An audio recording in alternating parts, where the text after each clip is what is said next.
All right, rock and roll. Welcome one, welcome all to the Scorched Earth Political Podcast. I am your host, John.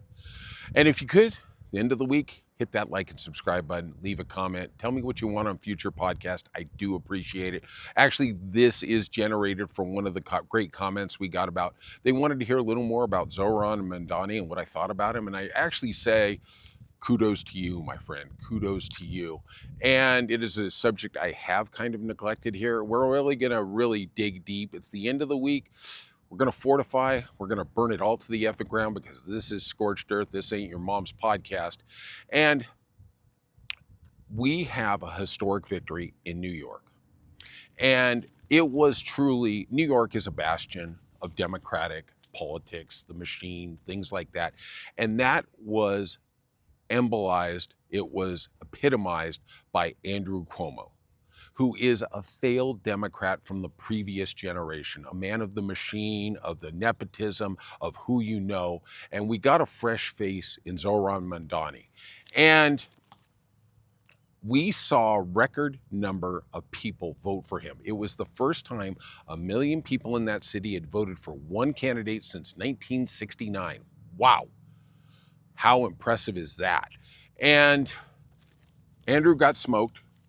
He's a bitter old man, a sexual harasser. He's perfect for the Trump administration. Maybe he's going to get an ambassadorship. Personally, I don't care. Let's kick him out of the party. We don't need him. He is not the future. He is the past. And I heard a great quote today on the Keith Olbermann podcast, and it was so bloody brilliant. I have to give total kudos to the man. And it said, the path of a progressive going forward is blocked by 1,000 people who want to keep us in the past. And I was like, yes, that is exactly what is going on. This Zohran Mandani is the future. They can go ahead and try and disparage him, call him a socialist, call him a communist, call him a Muslim, but he is a man who's actually addressing the problems, and I'm going to really dig into it.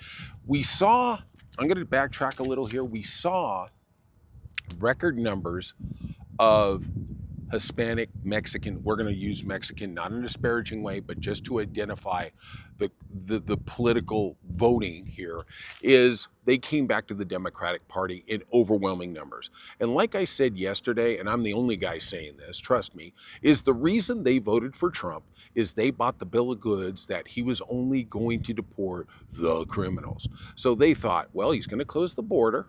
I'm not going to have competition for my job because they typically are on the lower end of the economic activity. So they don't want competition. They want to keep their job doing whatever they do. They don't need 4 more guys coming in. And that's really why the Republicans never really closed down the border before, is because they want competition for the lowest end jobs so they can dispose of any worker they want anytime.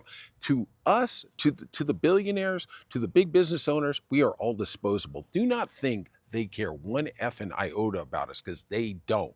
And then Donald Trump, after he got their vote, because they thought, well, he's only going to deport criminals and he's not going to let anybody in who's going to be competition for my work. Well, I'll vote for him. And then, of course, he did the Donald Trump and he did the 180. And then all of a sudden he was deporting hardworking migrants, legal and illegal. Of course, he still disparages them each and every day. And now they realized, oh my God, we got sold a bill of goods. Let's not vote for this creep again.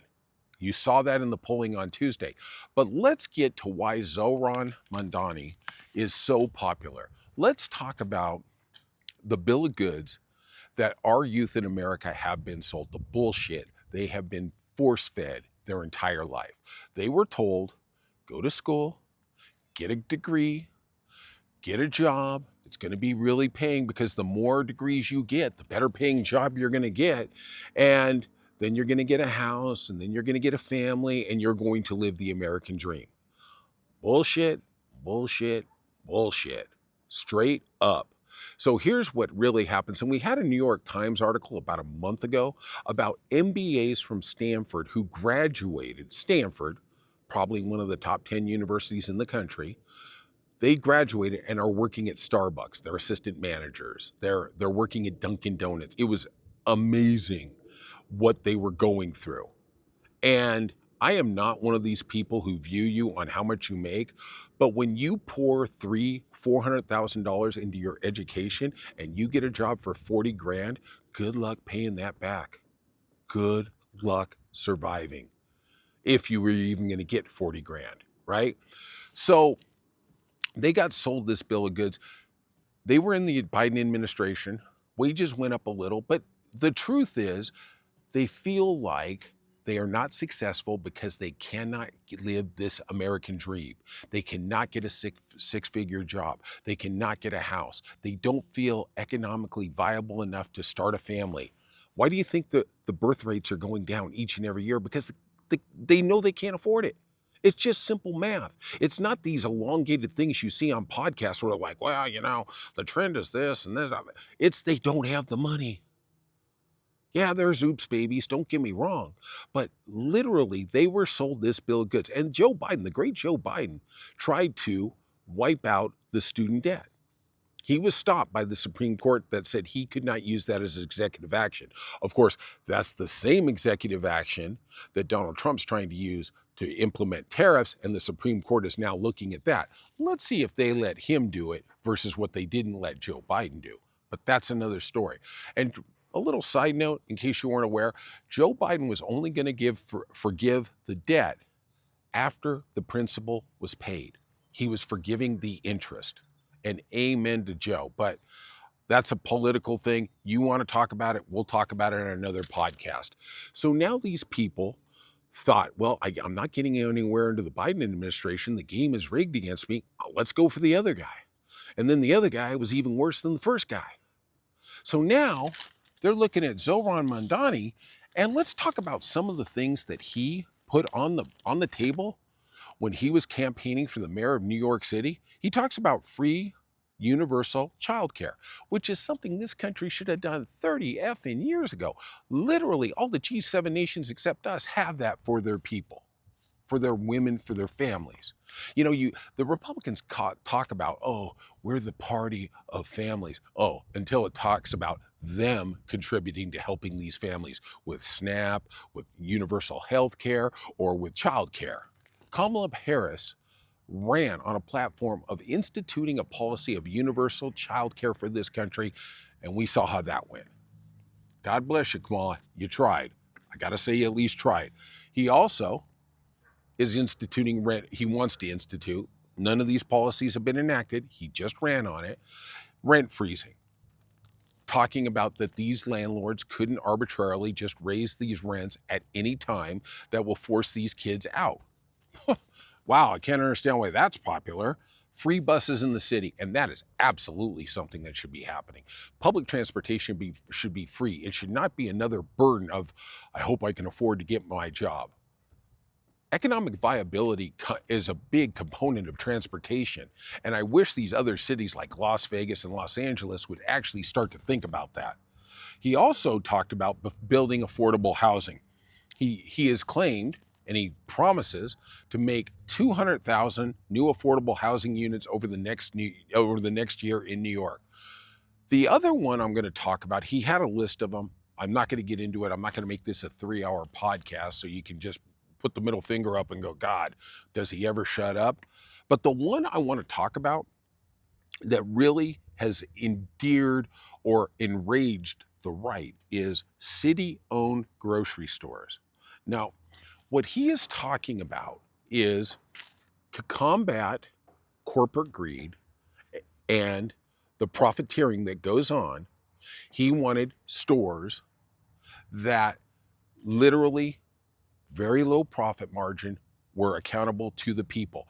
Now, I know you MAGAs are listening. You're going to say, wow, that's communism, that's socialism. Okay. It is. It's not communism, but it is socialism. It's capitalist socialism. But I'm going to tell you something that probably slipped past your radar. And I know I have the smartest audience out there, but I want to tell you something, and tell me what this is. 2 years ago, the great governor of California, Gavin Newsom, was outraged at the prices people had to pay for insulin. So what did he do? He took a chunk of our state budget, and he put it And he said, we're going to start making insulin. We are going to make insulin that is affordable for the people in our state. Okay? January 1st, less than 2 months from now, that program is coming to fruition. Call it socialism. I call it responsible government. Let's talk about what CalRx is going to do for the people of California and the other 49 states. Where are you on this one? It was Senate Bill 40, and he is going to provide, wait for it, an insulin pen for $11. A 5-pack is going to be $55 for the residents of the state of California. Wow, it is going to be available on January 1st, 2026, and it is under the program of CalRx. Now, for everybody out there who doesn't know, we do research here. I tell you, I'm more than a pretty face. I know, don't fall in love.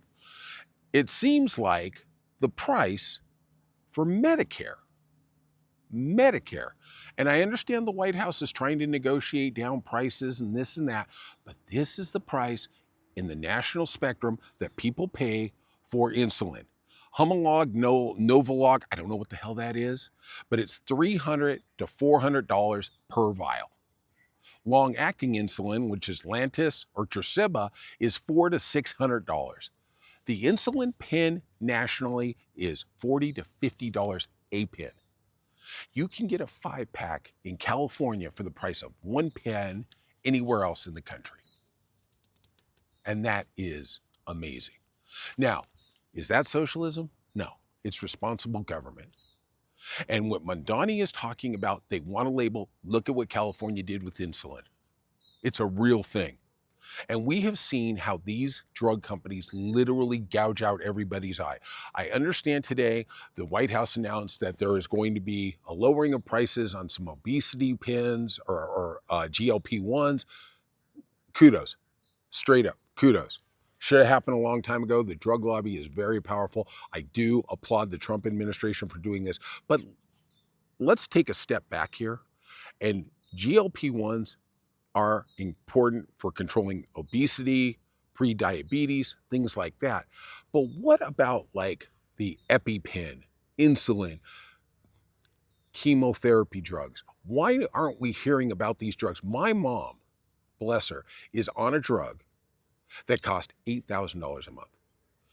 $8,000 a month. She's on Medicare, and it is a cancer drug. It's $8,000 a month. How come we are not talking about that? You know, Donald Trump likes to talk about most favored nation for drugs. I applaud the effort. But the truth is, this is eye candy what they're doing about the GLP-1s. The real rub is the life-saving drugs that are so exorbitantly expensive that average Americans, even with health plans, even with prescription plans on Medicaid, Medicare, cannot afford them because their copay or their deductible is too high. It's disgusting, and it is immoral what they are doing. And yeah, we're going to get the eye candy, and Trump's going to, he's going to applaud what he did. But really, is it going to save a lot of Americans' lives? Not as many as insulin, EpiPen, cancer drugs. All right. We're also going to talk about the evolution of the GOP.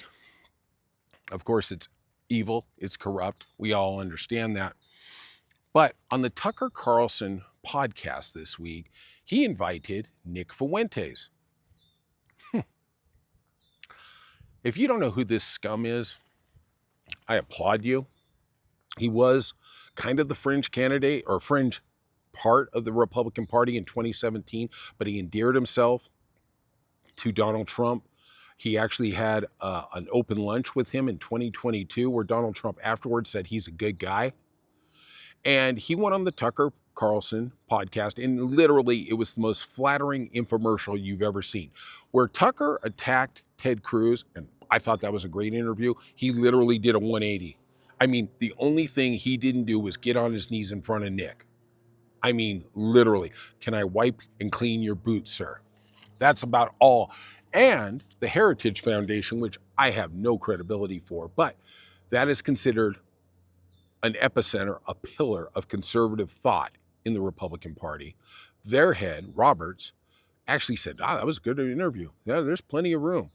Who is Nick Fuentes, and what was he doing on the Tucker Carlson podcast? Well, let's get to it. And the irony of what we're going to talk about, the anti-Semitism, the anti-racism, isn't it ironic that this Trump administration embraces him so fully when for the first 6 months of their administration, they were going after colleges and universities across this country for quote unquote anti-Semitic speech. And their guise was, well, they have pro-Hamas rallies, which are covered by the First Amendment, on these campuses who are criticizing Israel, so that makes them anti-Semitic. Well, don't you worry, Nick's going to take it up a notch, and he is still part of the party, right? And the Heritage Foundation that did endorse this interview, they are the architects behind Project 2025, in case you might have forgot that. All right, so in previous to this interview, here's some of the highlights, or I would call lowlights, scum lights, let's call it, of Nick talking about different subjects. He actually praised the Taliban a couple years ago. He said, the Taliban is going to ban abortion, vaccines, and gay marriage. Maybe we were fighting the wrong side for the last 25 years. Wow. Wow. He's pro-Taliban. Whew. Republicans, you reap what you sow. Also, he said he wants to go back to the Middle Ages where contraception, fornication, pornography are illegal. If you take away fornication and pornography, what does that do to, is there any elected leaders in the Republican Party? I mean, Mike Johnson with his Grindr account. He also said women shouldn't go to school or vote, and they should be burned at the stake for being witches. All right, there's a little gaslighting. Glad to see you're going good, Nick. On abortion, in the week after Kamala Harris lost the presidential election last November, he said, quote unquote, on his social media, women lose. Your body, our choice. The ceiling is made out of brick now. Like, wow. Nick now owns the women. He is taking ownership of the gender. Wow. I wonder how women out there who voted for the Republican Party feel about that. Nick also said who he amazingly is single. Can't believe some amazing woman hasn't scooped him up. He goes, I totally see myself accidentally killing my wife because I get mad sometimes. I guess that's the conservative way of getting out of alimony. I don't know. Ugh. In a 2023 post, Nick said, I saw a black man littering in my neighborhood saying, if Hitler were alive, we could team up to kill the man. Wow. I am very anti-litter, but I think we're taking it a little farther. And actually, you're teaming up with Hitler, but don't worry. I'm sure the reason he said that is because Nick already has the apparatus in his shower. On segregation, he said in 2019, they had to drink out of a different drinking fountain. Big effing deal. Get over it. They had to go to different schools. Who really cares? We all know it was better for them. It's better for us. It's better in general. We can decide what that really means. It was better for Nick because he doesn't want to be around anybody who isn't white like him. And actually, I don't even know how many white people want to be around Nick. You know, it is amazing to me that he has been whitewashed and embraced by Tucker Carlson, who is a prominent figure in the Republican community. And when the Republicans try and distance themselves from this, it doesn't work, right? They are going to come at Zohran and say he is the face of the Democratic Party. I'll tell you this, I don't believe it, but I do hope for the future because I think he has new ideas. He is going to succeed. He is going to fail. But that is how we move society forward. Nick Fuentes wants to take our society back. He wants to take it back 100, 200, 300 years. He wants women to be basically under the thumb of white, powerful men.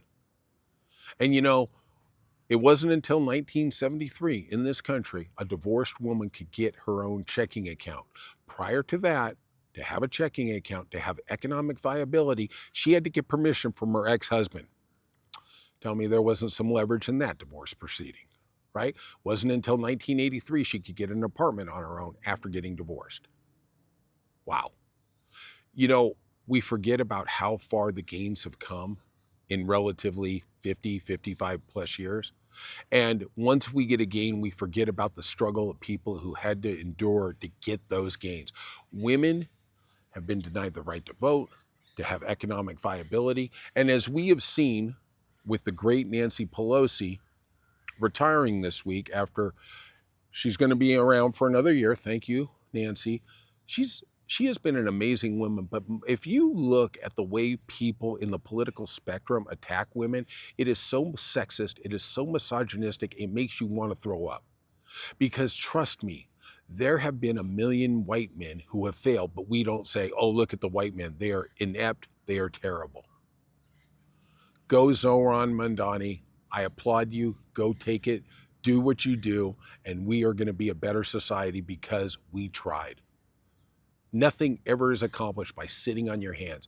And anybody out there who's MAGA, you drop it in the comments. What is the last substantial thing that for the good of this country the Republican Party has done? Do not tell me cutting taxes in the big beautiful bill.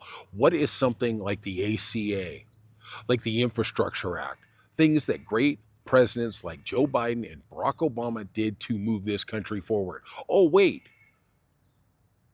In 2002, the Republicans under Dick Cheney and George Bush took us into the Iraq War. Oh yeah, the war that cost so much money, everybody in America could have got free health care for 35 years. Yeah, that was a good allocation of resources. Really good. You guys keep going down that hole. Oh, now you're not war. Yeah, sure. Until the next Republican, and then you'll find a war to keep the war machine running. Trust me. They're evil, they're corrupt, and all they want to do is line their pockets with gold instead of help American people prosper as a nation and as an entity. All right, that's it today. I hope you have a wonderful weekend. We'll see you soon on the Scorched Earth Political Podcast.